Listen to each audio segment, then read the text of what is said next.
right, so let's begin. So can you just say and spell your name for me quickly? Just say and spell your name for me. Stew Leahy, Stewlahy. Okay. And let's first tell me where you're from, where you grew up. I was brought up in Pelham, New York. Lived in Connecticut when I met my wife 49 years ago. Moved up here, and I'll never go back to New York. Taxes and everything are so high down there. Not that they're a gift here, but Connecticut's got a lot more to offer. So when you grew up and you had how many siblings? I had two brothers and a sister. Older brother and the younger sister and younger brother. And can you talk about your childhood then? So growing up with your siblings and what were your parents like? My father was a dentist. He worked in New York City. He was gone by the time we got up to go to school in the morning. Then he got home at 6 o'clock at night. We'd sit down to dinner and have dinner and go to bed. There was no TV to watch or anything. It was just read books or whatever. And we had a happy life. My brother went in the Air Force at 18. I went in the Marine Corps at 17. And you said that you enlisted when you were 17, but Yes. you had to get your father's permission. He had to sign the letter. And I asked him why you signed the letter. He said, I want you to learn discipline. And you learn it in the first 15 minutes in boot camp. And were you a bad kid? Like, why would you need the discipline, or did he just want you to? Well, the war was on. Everybody was going in. I wanted to choose what I wanted. You know, at 17, you can. If you get drafted, you go where they put you. And I was happy with the selection of the Marine Corps. Why did you pick the Marines? Well, I don't like the water, so that takes care of the Navy. And most draftees went in the Army. Although there were some draftees in our platoon at boot camp. But I preferred the Marine Corps. And where did you go to training? What was that like? Paris Island. I was 17, 18. It was a piece of cake. I mean, it was like, somebody going away to camp, physical therapy. I mean, I loved it. Really? Some of the other guys were in bad shape. They couldn't take it. But to me, it was just a walk in the country. I mean, I loved it. Mm-hmm. Where did you go again? Sorry, I didn't understand. Paris Island. Okay. In South Carolina. Mm-hmm. Wonderful mosquitoes down there. What year was it when you enlisted? Yeah. 1944. Okay. March 15th, 1944. Wow. Okay. And I got out on the 4th of July. Great day to be discharged because the shipping over Java, you had everything on the buffet table that you'd want. Steak, roast beef, chicken, turkey, ham. And I said, where's the exit? That's where I went. What do you remember about Pearl Harbor? Nobody knew where it was. I was away at school when we heard about it, but nobody knew it. Where is Pearl Harbor? Oh, it's in Hawaii. It just startled everybody. And of course, a lot of the guys in the school were older. I was only 15. A lot of them enlisted immediately. But I was 2 years away from that. I couldn't go in at 16. I had to wait till I was 17. Did you feel like you wanted to join right away? If it happened again, I would do it again. Really? Why is that? Well, you learn that you're not on your own, that you're with others who are in the same position to defend the country, and you want to do it.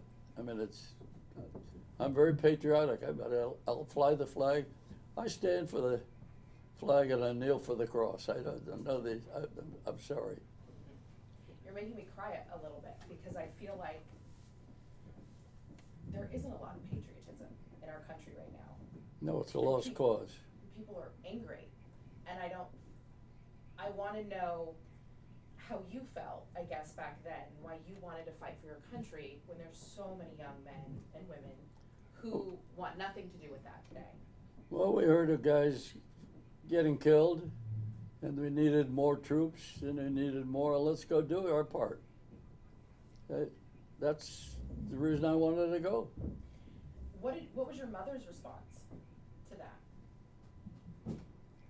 Well, my older brother was in the Air Force, and she didn't really voice an opinion because it was too late when I told her I was going.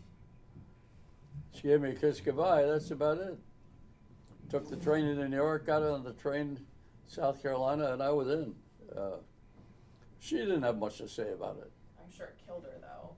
She wasn't saying it, but I'm sure. No, I'm not sure, but she kept in touch. She sent letters every day with clippings from the paper. So and so was here and there, and so was killed. One of your friends. Oh. I got mail every day from her. It was ironic, but Yeah. she worked. Not that she had to, but we're gone, and she worked as a volunteer at New Rochelle Hospital, probably more hours than most of the staff. But she figured it was her duty also. She contributed on. And my father was in the First World War. He was too old to go in the World War II. But So that probably contributed to that then, because your father was in the first. And so, what did he tell you about World War I? Well, he got in at the end, really, because he was going through dental school, and he got at the tail end of the war, actually. But he was very much gung-ho for us to go, because my brother went before me. He picked the Air Force. He wanted to be a pilot. He washed out, but he was still in the Air Force. And I didn't like to fly, so I figured the Marine Corps. Okay, so then, did you know after training, did you know where you were going to go, where you were going to be sent? Well, we had all kinds of training, combat training, and you name it. And it seemed it was enjoyable to me. Because at 18, you're full of vigor, and I enjoyed it. Never know whether you're going to go into combat or not, but well, you don't say you're going to go get shot, but there's a chance of it. So then you were sent to Iwo Jima. Did you know when you were on your way there? I mean, it was a long journey, right? Well, we had training on Guam, Okay. and one day our company sergeant came to me and he said, "There's a doctor that wants to see you." I said, "I don't know any doctor." Went down to see this doctor, and he said he was a doctor in New Rochelle Hospital where my mother worked so many hours. He said, "I know your mother very well, and you guys are going on a push. The Battle of Iwo Jima." Nobody had heard of Iwo Jima. I mean, it's a small island. Who knew where it was? I mean, you have to get out a map, and even then you have a hard time finding it. And I'll never forget it, because as I'm leaving, he hands me a bottle of liquor. He said, "This is for you." I said, "But I don't drink." "Well, take it back and share it with the guy." I walked in the recreation tent, and I said, "Anybody want a drink?" Well, I had more friends. And the bottle was empty in about 3 minutes. But he was right. We went on a push to Battle of Iwo Jima. Now, I have two tapes at home that I started watching the other night on the Battle of Iwo Jima. I've had them for years. I just started to put them on. I don't know how we all survived in that thing, to be honest with you. So you haven't watched them for years? And I bought them at a tag sale probably about 25 years ago. And they've just been sitting on the shelf. And finally took them out and started looking at them the other night. I said the only thing that was boring about it was the interviewing some of the old guys that were in the battle. They were probably in their 70s and 80s at the time,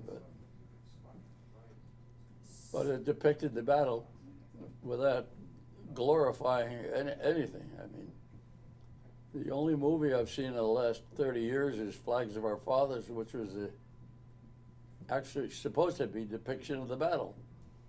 Well, the only difference between that and reality In the movie, when they landed, it was solid ground. When we landed, it was volcanic ash, your feet soaking about that far. Okay, so what else do you remember about when you landed? Do you remember the date? No, Okay. I do now because I mean it's playing in my mind. I've got the Iwo Jima Memorial going there, and I remember it's February 23rd, and we were there a month. I have a nephew who said, "Well, you were in the first wave, right?" I said, "Yeah." And you don't know how we survived.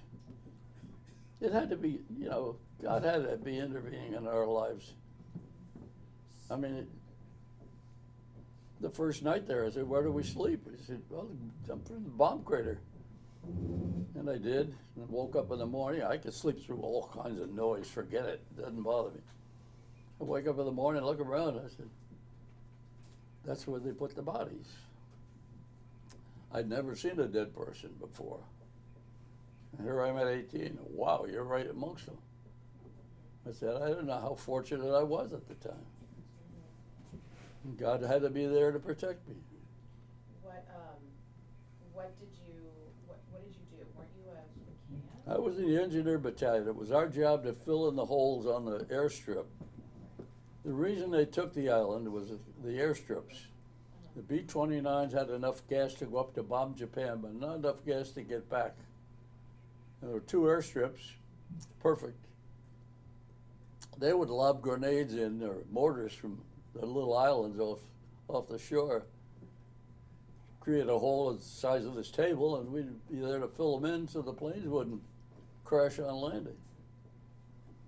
And it seemed like an awful lot of lives were,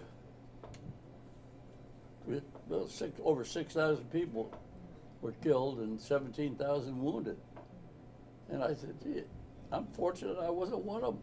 Absolutely, absolutely. And what do you remember about the men that served with you? About what? About the men that served with you. What do you remember about them? We were all brothers. And I feel this, black, white, we're all brothers under God's wing and looking out for one another. If you see something coming to somebody else, you stand up to defend them, help them. And it was a great feeling of camaraderie. And that's what I loved. And at such a young age, too. Did you realize the gravity of what was happening? You were only, were you 18 yet then in Yes. Iwo Jima? Okay. I'm only 18 years old, being so far from home. Did you feel that you were that far from home? Yeah, I knew it, yes. I mean, it was entirely different. Well, you're on an island that you're being the attacker to capture the island. And it was for a great cause. I mean, you didn't even think about it, just do your job. And as far as I was concerned, if I was 18 or 17 again in a conflict like that, I would do exactly the same thing. I wouldn't hesitate one bit. Were you able to keep in touch with any of the men serving next to you? Most of the guys that I was in with were from the West. And I'm not a joiner.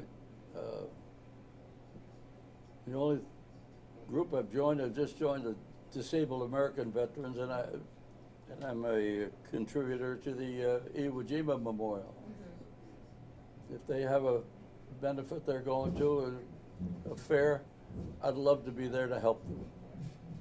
Why is that? Why do you want to be involved? Just to help them. Just to keep the memory going, to keep in front of the public.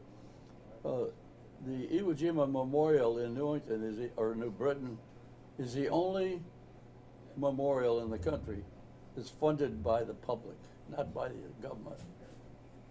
And if I can do anything I can to help raise the money for them, I do it. What do you want the younger generations to remember then about Iwo Jima specifically? And we'll get into other parts. A lot of guys gave up their lives so that you could have freedom. People don't really understand or appreciate the freedom they have in this country. To me, people have said, gee, you're a hero. I said, no. To me, the heroes didn't come back. I didn't do anything that anybody else didn't do. I'm not a hero, far from it.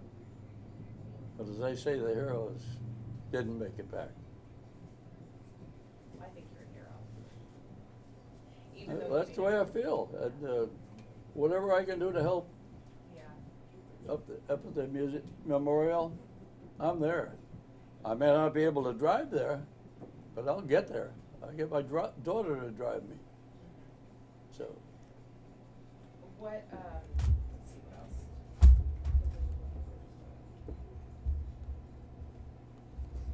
So, do you remember, what do you remember about coming home?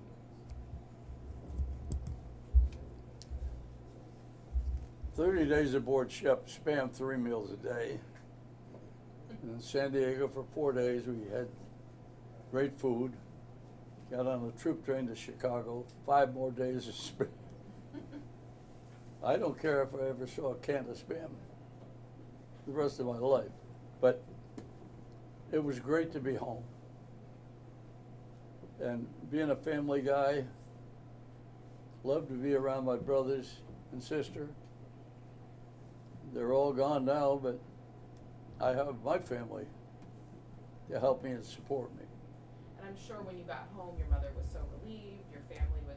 Oh, she couldn't have been happier. I mean, she used to say how blessed we were that you both got home safely.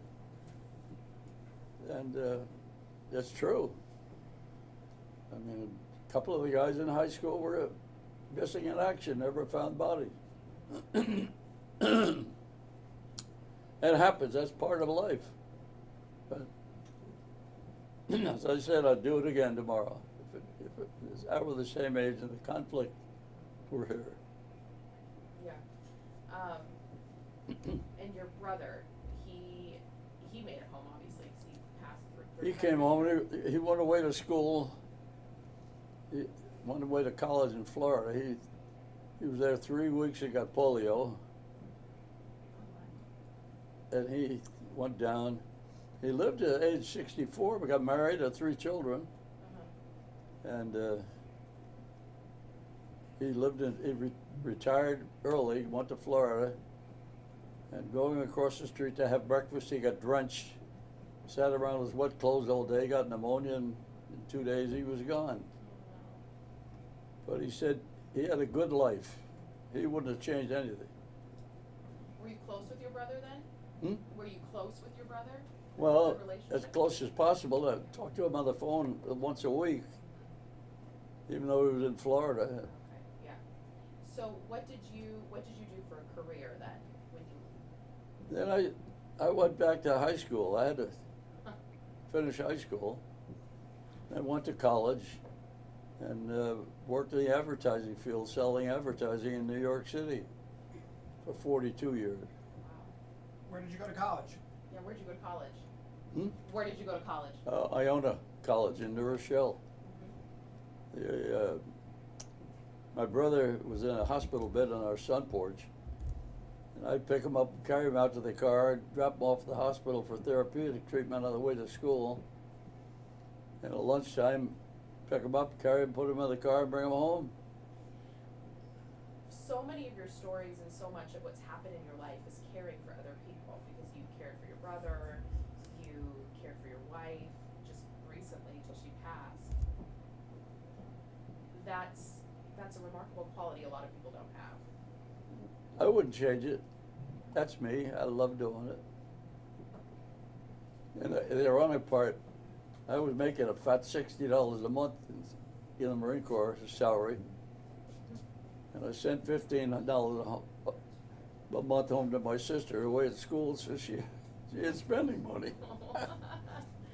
But beer was a nickel, cigarettes were a nickel. I didn't drink or smoke. But I had Coke. Coke was a nickel. It was a luxury, yeah. So when were you were discharged? When was that, you said? July 4th, 1946. Never forget the day.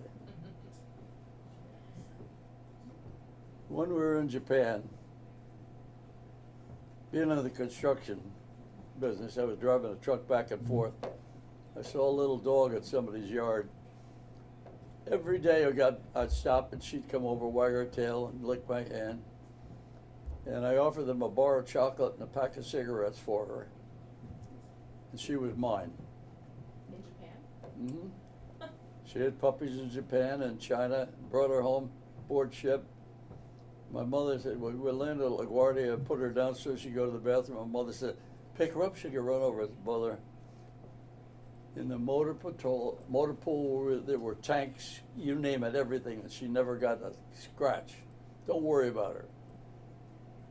And she had pups in Pelham, and my mother loved the pups. She wanted to keep them all. I said, no, we got to give them to people who want them. And unfortunately, she was loaded with cancer. I didn't know it. And we lost her probably within about 3 months after I came home.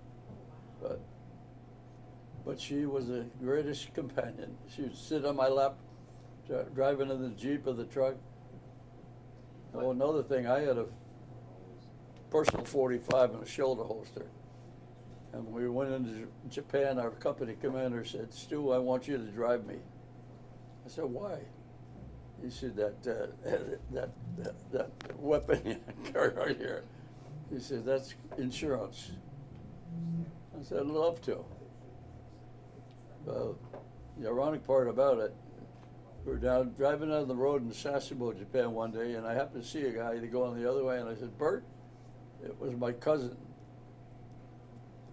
That's the second time I've seen him in my life, and the last time. Because every time I go to Philadelphia to see him, he'd be away, or he'd come to New York, I'd be away. Never did touch base with him again, but he was wounded on Iwo Jima and evacuated, and then he went to Japan, and so did I. Oh, wow. Small world. So after Iwo Jima, you went to Japan? Yes. You were stationed there for how After long? Iwo Jima, back to Guam, and then to Japan. Okay. The war was over. Okay. We were there about 4 months, and then to China. And that was another experience. What was that like? Crazy. Because everything is so wide open. I mean, we arrived at Tangkou, the port city for Tientsin, and went up the river on an open boat. The temperature was about 16 degrees. We had fatigue jackets, no warm clothing. So we huddled in an open boat. We all huddled together to keep warm.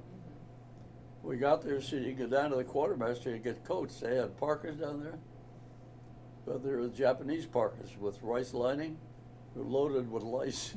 Oh, God. Took them all out and burned them. Oh, God. But we got by.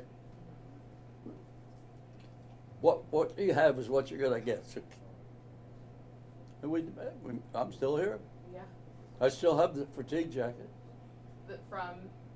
From then. then? Oh, wow. Yep. The little threadbare in the sleeves. But Wow. I wear it when I go back. Well, I wore it at the memorial. I guess it was November 10th. Mm-hmm. Everybody looks at us. That's beaten up. I said, well, you would be too if you're 78 years old. Right, yeah. So when you came home, what did you do? You said you went to high school, you went to Had to go college. back and finish high school and then go on to Okay. college. What did you think about the treatment of veterans when they had returned from World War II? What do you remember about that? Well, we were treated fairly, and we were allowed to file for unemployment. I'll never forget it. The 5220 Club. You get $20 a week for 52 weeks. Not that, and I said, wait a minute, that's not enough. I got part-time jobs. And the ironic part about it, my folks bought cars for my brother, my sister, and the kid brother. And I asked them if I could borrow money to buy a car, and they said no. They knew of the four of us, I'd be the one to make the money quickest to get my own, and I did. I was independent as heck. Don't tell me I can't, because I'll figure a way I can do things. Mm-hmm. Yeah. So how old are you now, if you don't mind me asking? 97. 97. When's your birthday? July 8th. So what do you think? What do you credit for being you're in great health at 97. What do you credit for being in such great health and? I don't know. God's been good. I'm fortunate. I mean, when they ask me if you got anything, yeah, appendectomy, a vasectomy, and one false tooth. The rest is all me. Yeah. And they laugh when I go to the VA and see guys with arms missing or legs missing. I said, "Gee, how truly blessed I feel," and appreciate those guys because they've given more than I ever gave. That's it. So I'd like to give back. Yeah. I'm a giver. I've always believe giving back is better than just getting. Anybody can take, but I'd rather give. I think we're. All right? I'll get a 2-shot and we'll